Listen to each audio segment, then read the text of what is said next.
Hello students, इस video में हम कक्षा 10 के जीव विज्ञान के पहले पाठ पोषण के अगले टॉपिक के बारे में पढ़ेंगे।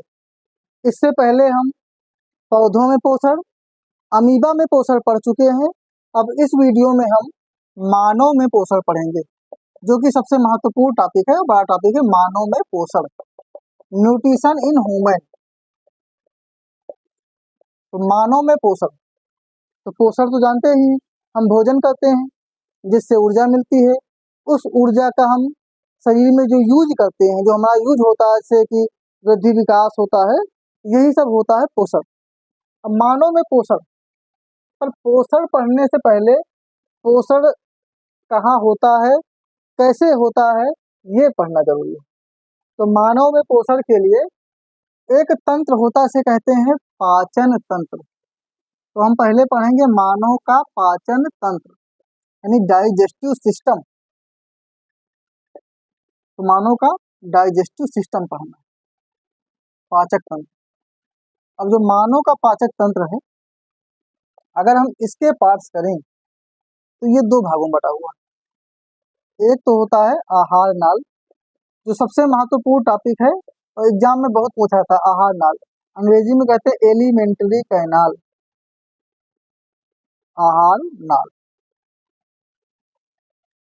और दूसरा है पाचक ग्रंथियां, जो कि पाचन तंत्र में 5 प्रकार की पाचक ग्रंथियां पाई जाती हैं। पाचक ग्रंथियां, जिन्हें अंग्रेजी में कहते हैं डाइजेस्टिव ग्लैंड्स,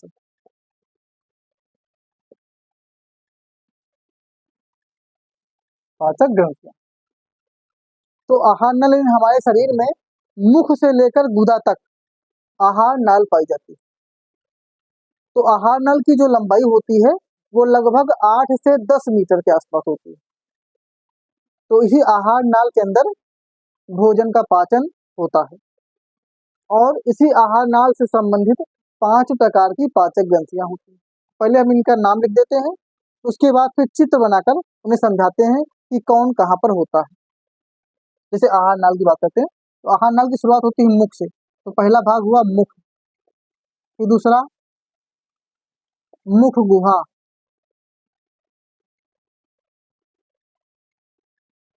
फिर तीसरा अंग आता है ग्रसनी, चौथा ग्रासनाल, पांचवा आमाशय, बाकी यहाँ लिख देते हैं। छठवां छोटी आंत, जिसे क्षुद्रांत्र कहते हैं, छोटी आंत। फिर बड़ी आंत, फिर मलाशय, उसके बाद फिर 8वां भाग होता है गुदा, 9वां भाग गुदा, फिर गुदा द्वार। तो आहार नाल में ये 10 भाग होते हैं। अब पाचक ग्रंथियों की बात करें, 5 तरह की पाचक ग्रंथियां हैं। पहली होती हैं लार ग्रंथियां, फिर दूसरी जठर ग्रंथियां, तीसरा है यकृत, चौथा अग्न्याशय और पांचवा आंतरीय ग्रंथियां।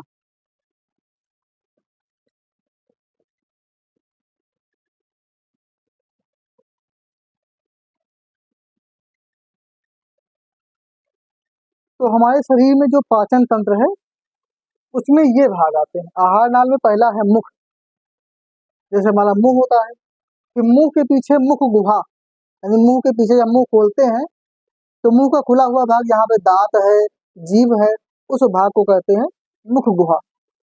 फिर अगर हम शीशे में मुंह देखते हैं खोलकर, तो उसके अंदर 2 रास्ते दिखते हैं। उस रास्ते के पीछे का भाग, यानी खाना कूचने के बाद जहाँ पे पहुंचता है, उस भाग को ग्रसनी कहते हैं, खाना यहाँ जाता है। अब ग्रसनी में पहुंचने के बाद ग्रसनी आगे 2 भाग बटी होती है, अभी चित्र में दिखाएंगे, एक आगे की ओर, एक पीछे की ओर। आगे वाला श्वास नाल होता है जो कि फेफड़ों को जाता है, पीछे वाली आहार नाल होती है जो कि यानी कि ग्रास नाल होती है, जो पेट को जाती है। तो ग्रसनी के बाद जो पीछे वाली पाइप है वो ग्रास नाल को होकर जाती है। तो ग्रास नाल, ग्रास नाल के बाद फिर आमाशय, यानी पेट, बाहर से हम पेट कहते हैं लेकिन अंदर से हम पेट को आमाशय कहते हैं। तो आमाशय, आमाशय के बाद फिर उससे जुड़ी होती है छोटी आंत, फिर छोटी आंत से जुड़ी होती है बड़ी आंत, यानी भोजन का रास्ता बता रहे हैं कहाँ से जा रहा है, बड़ी आंत पहुंचता है। बड़ी आंत के बाद फिर मलाशय, मलाशय के बाद गुदा, फिर गुदा द्वार के द्वारा बाहर, जिसमें से पाचन वाला काम तो छोटी आंत में हो जाता है। अब छोटी आंत के बाद फिर आगे की प्रक्रिया बताते हैं। यहाँ पे जो ग्रंथियां हैं, जो लाल ग्रंथियां हैं ये इस ग्रसनी की दीवार में होंगी, जो जठर ग्रंथियां हैं आमाशय की दीवार में, यकृत आमाशय के बगल में होता है, अग्न्याशय आमाशय के जस्ट नीचे होता है, आंतरिक ग्रंथियां आंत में होती है। ये तो हमने इनकी रूपरेखा बताई है। अब हम मानव के आहार नाल का चित्र बनाते हैं, उसी आहार नाल में ये पाचक ग्रंथियां भी दिख जाएंगी।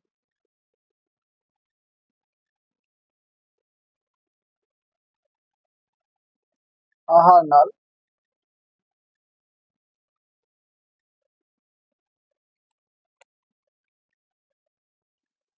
तो इसके लिए हम पहले यह चेहरा दिखाते हैं।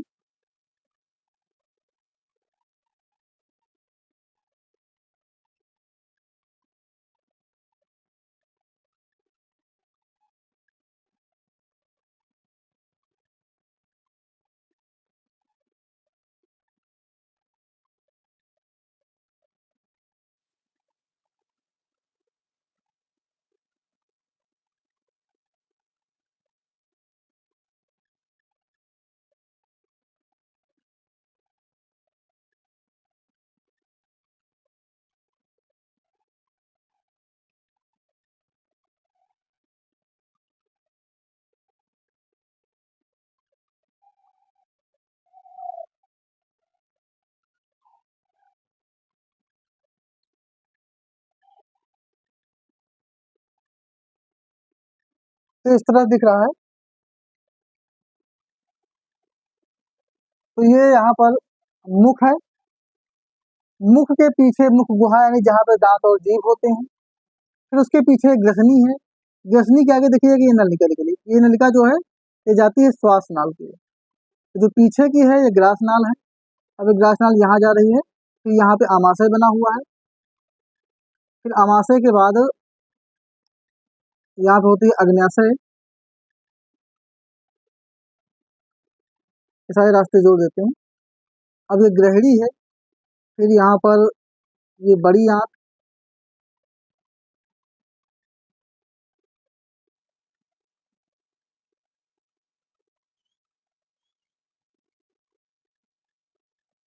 इसके अंदर ये छोटी आंत ऐसे लिपटी होती है पूरी, यहाँ से जुड़ी होती है, फिर बड़ी आंत, मलाशय। अब इनके जो नाम देते हैं, तो यहाँ पर है मुख एवं मुख गुहा, मुख एवं मुख गुहा, ये पिछला भाग ग्रसनी, ग्रसनी के बाद फिर ये ग्रास नाल, ग्रास नाल के बाद ये जो दिख रहा है आमाशय, आमाशय के बाद ये जो दिख रही है अग्न्याशय, ये यहाँ पे यकृत, यकृत के अंदर पित्ताशय, फिर ये जो दिख रही है बड़ी आंत, जिसे बृहदांत्र बोलते हैं, ये अंदर जो है छोटी आंत, और यहाँ पर ये एक जो हल्का सा निकली होती है इसे कहते हैं कृमि रूप परिशेषिका, कृमि रूप परिशेषिका। तो ये जो संरचना है ये है मलाशय, ये संरचना है गुदा, और यहाँ पे होता है गुदा द्वार। तो जो भाग की बात करते हैं, पहला हो गया मुख, दूसरा मुख गुहा, तीसरा ग्रसनी, चौथा ग्रासनाल, पांचवा आमाशय, फिर छठवां छोटी आंत, फिर सातवां बड़ी आंत, आठवां भाग मलाशय, नौवां भाग गुदा और 10वां भाग गुदा द्वार। ये हमने रास्ता बता दिया है। बाकी ये जो एरिया है ये होती है ग्रहणी।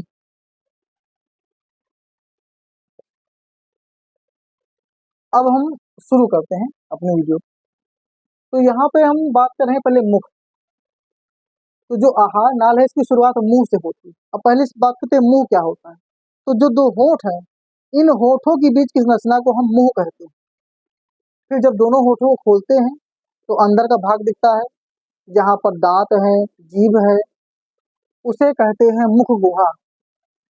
फिर जब खाना खाते हैं तो मुख गुहा में दांत से खाने को मतलब पूछ कर महीन कर देते हैं, लुगदी बन जाती है, तो कायम बन जाता है, इसको कायम कहते हैं। फिर वो पीछे सरक कर जाता है ये पे ग्रसनी। अब देखिए हमने भी बताया था कि 5 तरह की पाचक ग्रंथियां होती हैं। तो पहली ग्रंथि जो होती है वो होती है लाल ग्रंथि। तो जो ग्रसनी है, ग्रसनी की दीवार में 3 जोड़ी लाल ग्रंथियां पाई जाती हैं। उसके बाद जो अमाशय है, अमाशय की दीवार पर जठर ग्रंथियां, और जो छोटी आंत है, इस छोटी आंत की दीवार पर आंतरीय ग्रंथियां पाई जाती हैं।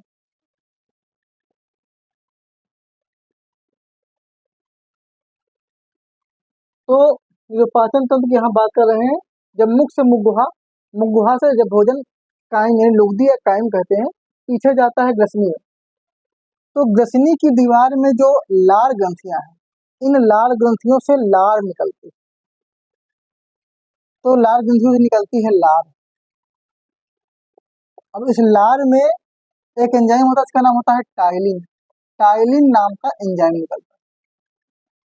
और ये जो टाइलिन नाम का एंजाइम है, ये लार में होता है। इसका मुख्य कार्य होता है भोजन को सुपाच्य व मीठा बनाना। क्योंकि हम जैसा भी कड़वा कैसा भी खाना खा लेते हैं, तो थोड़ी देर के बाद खाना, जैसे बाद बहुत कड़वा खा लिए तो मुंह की हालत खराब हो जाती है, पर कुछ समय के बाद धीरे धीरे सिचुएशन अंडर कंट्रोल हो जाती है, क्योंकि जो लार होती है उस भोजन को सुपाच्य व मीठा बना देती है। तो हमारे शरीर में यानी हमारे मुंह में 24 घंटे में लगभग 1.5 लीटर लार का स्रावण होता है, मतलब 1.5 लीटर लार बनती है। तो लार ग्रंथियों में लार, लार में एंजाइम टाइलिन बनता है। अब यहाँ के बाद भोजन ग्रसनी से सरक कर पहुंचता है इस ग्रास नाल। अब ग्रास नाल से पहुंचता हुआ ये पहुंचा जाके आमाशय यानी पेट में। अब आमाशय में पहुंचता है तो जानते हैं जो हम खाना खाते हैं वो पेट में इकट्ठा होता है। तो एक बात और, खाने को पेट जाने में समय लगता है, क्योंकि यहाँ पे एक प्रक्रिया होती है, इसको बोलते हैं क्रमाकुंचन। अब आगे जब पाचन बताएंगे तो इस बात को बताएंगे क्रमाकुंचन। यानी क्रमाकुंचन होता है, धीरे धीरे खाना जाता है, इकट्ठे नहीं चला जाता है। तो धीरे धीरे खाना यहाँ पहुंचता है। अब पेट में पहुंचा आमाशय। अब आमाशय में क्या है, जठर ग्रंथियां हैं। तो जठर ग्रंथियों से निकलता है जठर रस। अब जठर रस में हाइड्रोक्लोरिक अम्ल बनता है। इसी में रेनिन नाम का एंजाइम होता है, पेप्सिन नाम का एंजाइम बनता है। ये सब इस जठर रस में होता है। पर सबसे इंपॉर्टेंट काम है हाइड्रोक्लोरिक अम्ल का। तो हाइड्रोक्लोरिक अम्ल क्या करता है, भोजन को में अम्लीयता लाता है, यानी भोजन अम्लीय हो जाता है। और हाइड्रोक्लोरिक अम्ल से यानी जो हमारे गैस बनती है शरीर में, कब्ज होती है, ये सब इसी कारण होता है, हाइड्रोक्लोरिक अम्ल। और हाइड्रोक्लोरिक अम्ल का एक और महत्वपूर्ण कार्य होता है, भोजन को सड़ने से बचाता है। जैसे कि हम खाना खाते हैं, अब खाना के साथ हमारे, क्योंकि देखिए जो वायरस और बैक्टीरिया है वो आंखों से तो दिखते नहीं। अब खाना खा रहे हैं, हमारे आसपास कितने बैक्टीरिया घूम रहे हैं, कितने वायरस घूम रहे हैं, कोई पता नहीं। तो जो बैक्टीरिया है वो खाने के साथ साथ पानी के साथ शरीर में चले जाते हैं। अब वो पहुंच गए पेट में। अब जाएंगे नुकसान पहुंचा, जब पेट पहुंचते हैं तो पेट में क्या बनता है, जठर जो है अमाशय की दीवार है, इसकी जठर ग्रंथियों में निकलता है जठर रस। और जठर रस में होता है हाइड्रोक्लोरिक अम्ल। अब हाइड्रोक्लोरिक अम्ल क्या है, अम्ल है। अम्ल वैसे भी खतरनाक होता है, तो ये जो अम्ल होता है इन बैक्टीरिया को मार देता है। और दुनिया में कोई भी चीज तभी सड़ती है जब बैक्टीरिया होता है इन्वॉल्व, क्योंकि बैक्टीरिया ही सड़ाने के लिए जिम्मेदार होता है। तो अब पेट में जो भोजन है अगर बहुत समय तक रहेगा सड़ सकता है, लेकिन क्या है कि जो बैक्टीरिया है वो बैक्टीरिया हाइड्रोक्लोरिक अम्ल के कारण मर जाते हैं। इसीलिए भोजन पेट में सड़ता नहीं। अगर नहीं सड़ गया तो फिर बदबू आने लगेगी, समस्या होने लगेगी, पेट के अंदर बीमारियां होंगी।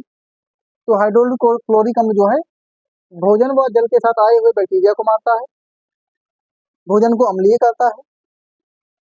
अब ये काम यहाँ पे हुआ, यानी कि दूसरी जो ग्रंथि थी जठर ग्रंथि, जठर ग्रंथि से जठर रस निकला। अब भोजन में जो क्राइम था, क्राइम में यहाँ पे लार सनी थी, अब उस लार सने हुए भोजन में जठर रस भी सन गया। अब इसके बाद ये आगे बढ़ेंगे इस रास्ते में। ये जो एरिया है, क्योंकि जो छोटी आंत है, छोटी आंत के 3 भाग होते हैं, इनमें से पहले भाग को बोलते हैं ग्रहणी। अब छोटी आंत की ग्रहणी में तो यहीं पे देखो बगल में जो तीसरी ग्रंथि है जिसको कहते हैं यकृत। तो यकृत सबसे बड़ी पाचक ग्रंथि है, और ऐसे भी देखा जाए तो शरीर का सबसे बड़ा आंतरिक अंग यकृत होता है, जिसे लीवर बोलते हैं। अभी जो यकृत है, यकृत के अंदर एक पित्ताशय नाम की थैली है। तो यकृत पित्त का निर्माण करता है, और वो पित्त पित्ताशय में इकट्ठा होता है। बहुत बार क्वेश्चन आता है, क्वेश्चन पूछ लेते हैं कि पित्त रस का निर्माण कहाँ होता है। ऑप्शन में यकृत भी देते हैं, पित्ताशय भी देते हैं। लोग कंफ्यूजन में पित्ताशय लगा देते हैं, जबकि गलत हो जाता है, क्योंकि पित्ताशय क्या है, पित्त प्लस आशय, पित्त का घर। तो जो पित्त रस होता है वो पित्ताशय में इकट्ठा होता रहता है, ना कि बनता है। तो बनाने का काम किसका है, इस लीवर का यानी यकृत का। तो यकृत पित्त रस को बनाता है, और वो पित्त रस पित्ताशय में इकट्ठा होता है, और जब जरूरत पड़ती है तो पित्ताशय की थैली से ये पित्त रस आगे निकलता है। आगे जाके मान लीजिए भोजन यहाँ पे चला, तो यहाँ पे क्या होगा, इसमें लार मिली थी, जठर रस मिला था, अब मिल जाएगा इसमें पित्त रस।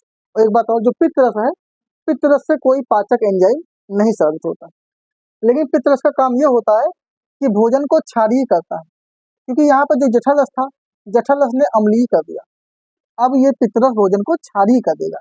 अब क्षारीय भोजन आगे बढ़ेगा, और यहाँ पे बगल में है अग्न्याशय। अग्न्याशय को दूसरी सबसे बड़ी ग्रंथि माना गया। पहली ग्रंथि बड़ी होती है यकृत, और दूसरी अग्न्याशय। अब जो अग्न्याशय है, अग्न्याशय से निकलता है अग्न्याशयी रस। जो अग्न्याशयी रस है, इसके अंदर एमाइलेज एंजाइम बनता है, एमाइलेज, पेप्टोज, लैक्टोज, यानी कई सारे एंजाइम होते हैं। तो जो अग्न्याशयी रस है, अग्न्याशयी रस में जो एंजाइम है, ये भी आकर इसी में मिल जाते हैं। यानी जो यहाँ का भोजन होता है उसमें लार मिला, लार के बाद उसमें फिर जठर रस मिला, फिर पित्त रस मिला, अब उसमें अग्न्याशयी रस मिल जाएगा। अब अग्न्याशयी रस मिला, उसके बाद अब ये भोजन आगे बढ़ेगा, वो आगे बढ़ के पहुंचा छोटी आंत में। इसका नाम छोटी आंत है, लेकिन ये बड़ी होती है, क्योंकि यहाँ पे लंबाई और मोटाई के आधार पर नाम रखा गया कि बड़ी आंत छोटी है पर मोटी है, तो मोटी होने का इसको बड़ी आंत बोला गया।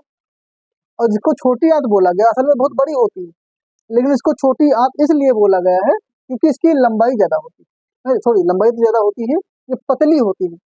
तो यहाँ पे जो छोटा और बड़ा नाम रखा गया है, वो पतलेपन और मोटेपन के आधार पर रखा गया है, ना कि लंबाई के आधार पर रखा गया है। तो छोटी आंत जो है, छोटी आंत में होती है आंतरिक ग्रंथियां। अब आंतरिक ग्रंथियों से निकलता है आंतरीय रस।